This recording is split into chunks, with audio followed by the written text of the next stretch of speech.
wafdi ballaaran oo ka socda xukuumadda Jamhuuriyadda Somaliland oo uu hogaaminayo wasiirka wasaaradda qorsheynta qaranka Jamhuuriyadda Somaliland Dr. Cabdiraxiin Baasha Muruqliqe iyo sidoo kale agaasimaha guud ee wasaaradda waxbarashada Jamhuuriyadda Somaliland Axmed Abubakar Maxamed ayaa soo gaaray magaalada Burco ee xarunta gobolka Togdheer waxayna kormeer indhaydhayna ku tageen dugsiga farsamada gacanta ee magaalada Burco kuwaasi oo uu kurgalayay xaaladda uu ku sugan yahay dugsigaasi waxaana ka warbixiyay dugsigaasi maamulaha dugsigaasi Master Fa waxaana hadalka qaatay wasiirka wasaaradda qorsheynta qaranka Jamhuuriyadda Somaliland iyo sidoo kale agaasimaha guud ee wasaaradda waxbarashada Jamhuuriyadda Somaliland gudoomiyaha wasaaradda waxbarashada ee gobolka Togdheer barasa gobolka Togdheer waxaana kamid ah hadaladoodii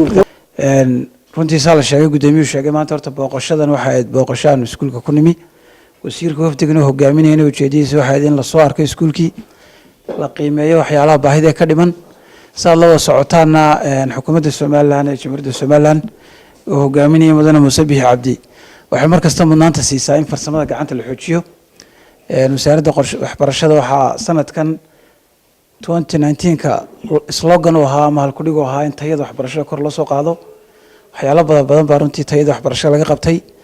iskuulada farsamada gacanta in la xoojiyana waxa qayb ka tahay marka tayeynta waxbarashada waxbarashadana waxaan u baahanahay in soo saarto dad shaqaysanaya waddankana cashuur ku soo kordhinaya ajaanib fara badan baa la joogo dadkina waddankeena shaqooyin kala duwan ka qabta inkastoo markasta xukuumaddu siyaasadda ay tahay dadka ama qaxootiyaha hadana ama dadka kale ajaanibka la soo dhaweeyo haddana xirfadda ay dadkeenu qaban karayaan ee la baahan yahay qabtaan ujeedada safarkan waxaa sidii loo sheegay qolooyinkii hore sheegeen in la soo indheeyo iskuulkii taariikhiga ahaa ee Burco ku yaallay Technical Institute Burco oo dad badan oo Somaliland ka baxeen ka qalin jabiyeen ama qorshaha qaranka Somaliland si wacan ugu qeexan anagoo ka duulna labada arrimood ayaa maanta Burcanimi si iskuulkan loo soo nooleeyo oo dib loo dhiso iskuulka actually yani waxa aad aan ugu mahadnaqaynaa yani gudida iskuulkan reer Burco ay u doorteen دكتور أحمد كم ده حديه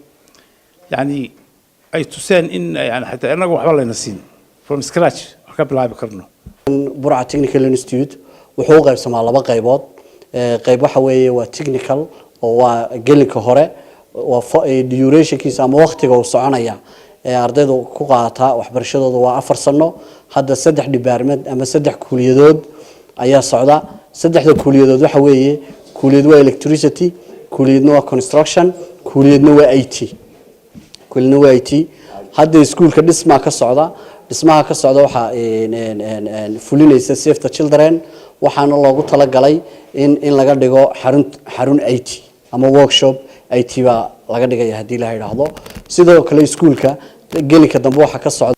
vocational training كاسي وحقوق يسمى شن skill واحد كليهين ويلدان كا tailoring كا machinery-ga hadii been ma electricity-ga shantaas ayuu qaybsamaa shanta gelinka dambe ka socda iyo plumbing shantaas gelinka dambe socda shantaas waqtiga ay ardaydu ku qaadanayaan waxbarashadoodu waa 8 bilood aad bay idin soo dhaweynaya goobtu waa goob taariikhi waa dugsigii Burco Technical Institute oo runtii ah institutionada ama dugsiyada taariikhda weyn ku leh qarankan ama geeska Afrikaba waa u jeedaan dhibaatooyinkii gaaray iyo burburkii ku dhacay in wali ay ka sii muuqdaan laakiin jamhuuriyadda Somaliland ama dawladda jamhuuriyadda Somaliland iyo wasaaradda waxbarashaduba waxay markasta u taagan yihiin oo heegan u yihiin iskuulkan inuu ku soo noqdo sidoo ahaan jiray tiga kale la socda wasiirka iyo waftigan ay kamid yihiin Dr. Martin oo ka socda hay'adda magaceeda la Rotary Club ee ka dhisan waddanka Jarmalka dhamaantii salaamu calaykum waraxmatullaahi wabarakaatuh runtii maanta kulankani wuxuu daaran yahay ama waftigan socodkoodu wuxuu yahay